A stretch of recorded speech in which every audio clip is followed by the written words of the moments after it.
Micro test number 2, पहला सवाल।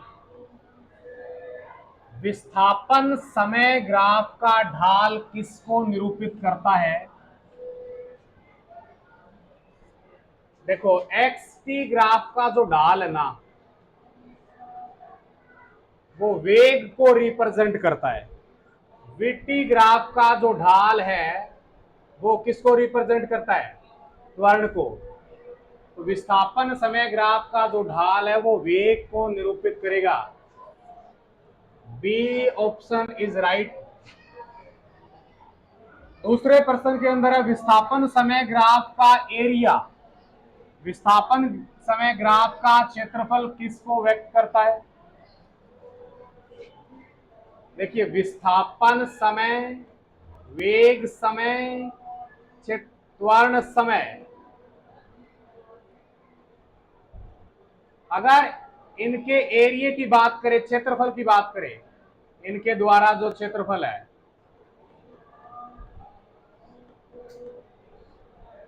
विस्थापन समय का क्षेत्रफल किसी चीज को निरूपित नहीं करता। वेग समय का क्षेत्रफल विस्थापन को निरूपित करता है और त्वरण समय का क्षेत्रफल किसको निरूपित करता है? वेग को। तो या दूसरे प्रश्न में विस्थापन समय ग्राफ का क्षेत्रफल पूछा है तो किसी को निरूपित नहीं करेगा। तो आंसर क्या होगा? None of these, D.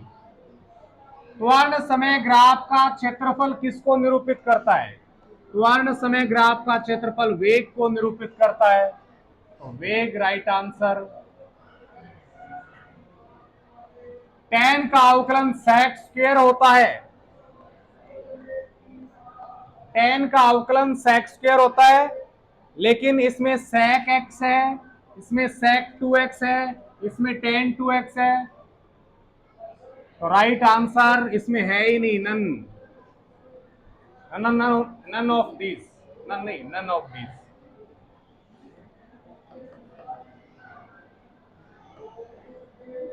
पांचवा प्रश्न है कोट एक्स कोसेक एक्स का एक्स के सापेक्ष समाकलन।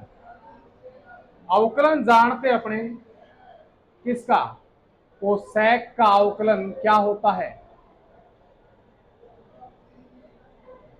कोसेक का अवकलन होता है minus cosec X cot X. तो उल्टा कर रखा है, कोसेक एक्स कोट एक्स का पूछा है, तो रिजल्ट क्या आएगा? Minus cosec x.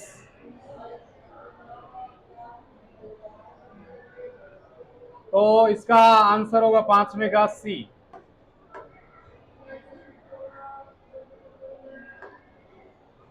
छठा प्रश्न है प्रक्षेप्य के उड्डयन काल का सूत्र लिखना है। उड्डयन काल, उड्डयन काल का फॉर्मूला होता है टी बराबर 2u साइन थीटा बाई जी। ठीक है। सातवां प्रश्न है क्षैतिज परास का सूत्र लिखना है प्रक्षेप्य का। क्षैतिज परास का सूत्र होता है आर बराबर u square sine 2 theta upon g. U square sine 2 theta upon g. आठवां प्रश्न है महत्तम ऊंचाई का सूत्र लिखना है। महत्तम ऊंचाई होती है एच बराबर u square sine square theta upon 2g। नौवां प्रश्न है महत्तम क्षैतिज परास। महत्तम ऊंचाई का सूत्र ये वाला है। महत्तम क्षैतिज परास 45 डिग्री पर होता है महत्तम क्षैतिज परास। तो फॉर्मूला होता है इसका 9 नंबर का आर मैक्सिमम महत्तम क्षैतिज परास u square upon g. U square upon g. 10वां प्रश्न है अभिकेंद्रीय त्वरण का सूत्र क्या है?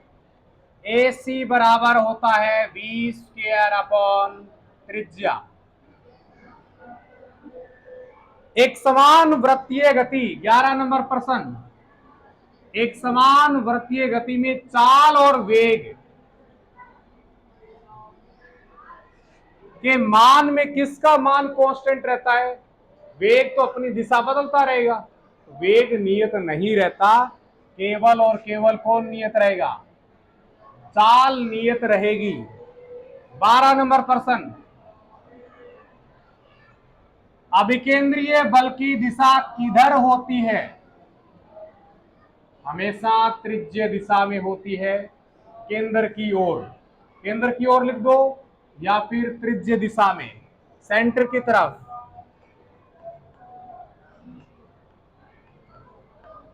केंद्र की ओर। पाई बटा एक्स का अवकलन करना है। इस प्रश्न में बहुत ज्यादा बच्चों की गड़बड़ी मिलेगी। पाई बटा एक्स का अवकलन करना है। देखिए इधर,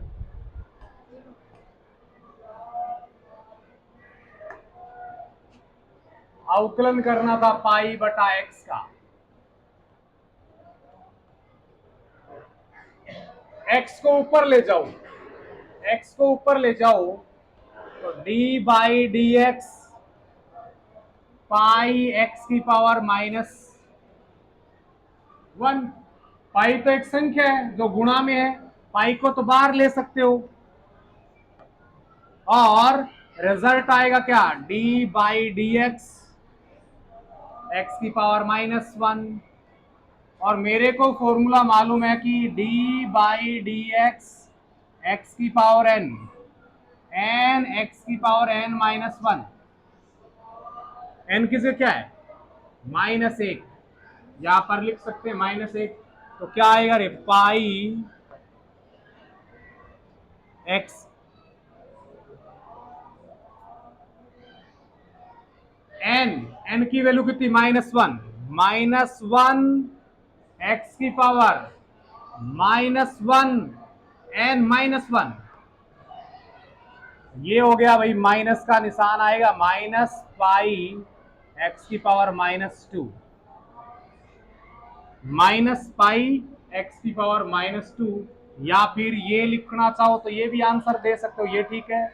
या फिर माइनस पाई बटा में एक्स स्क्वायर, माइनस पाई बटा एक्स स्क्वायर, दोनों सही है। जो भी आंसर है आपने किया है।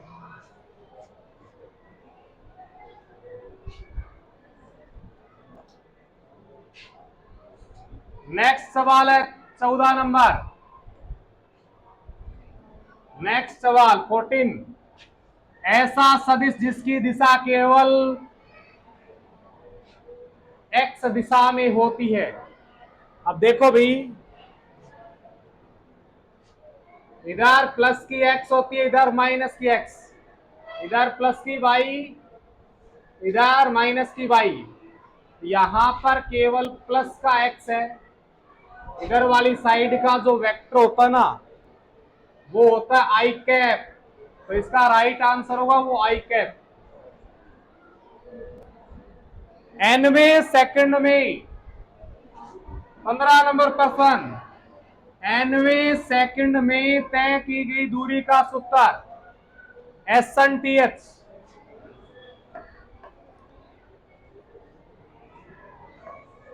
SN, nवें सेकंड के अंदर दूरी होती है u प्लस a/2 2n -1।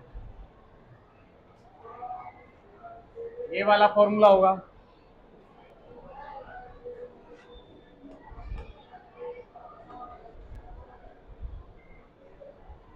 उसके बाद में है 16 नंबर प्रश्न, दूरी और विस्थापन में क्या रिलेशन होता है?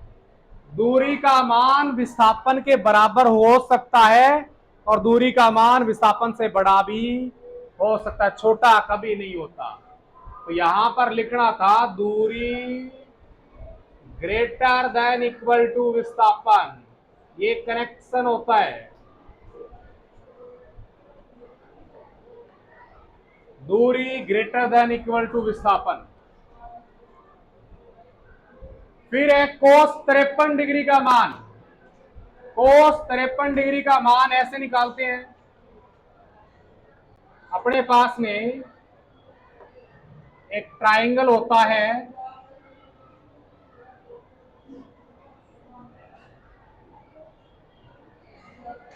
ये मान लो 53 डिग्री है और 37 डिग्री होता है। 37 डिग्री छोटा होता है, 53 डिग्री बड़ा होता है। बड़े के सामने बड़ी भुजा, छोटे के सामने छोटी भुजा होती है। ये 37 हो गया फिर, और ये क्या हो गया 5।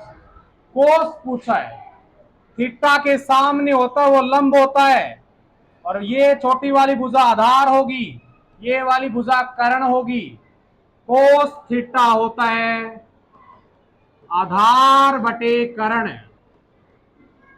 तो कोस 53 डिग्री की वैल्यू आएगी, आधार की वैल्यू 3, कर्ण की वैल्यू 5, 3/5 आंसर आएगा। नेक्स्ट क्वेश्चन है 18 नंबर।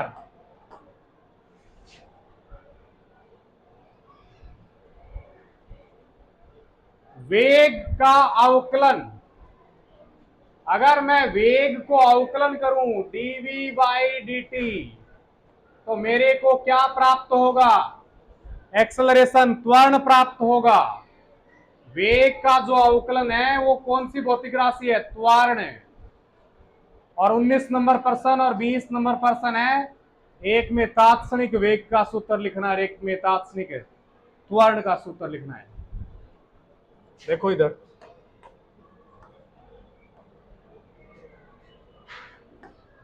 तात्क्षणिक वेग का सूत्र v इंस्टेंटेनियस बराबर, या v तात्क्षणिक बराबर, फॉर्मूला क्या होता है, dx बाई dt। वेग है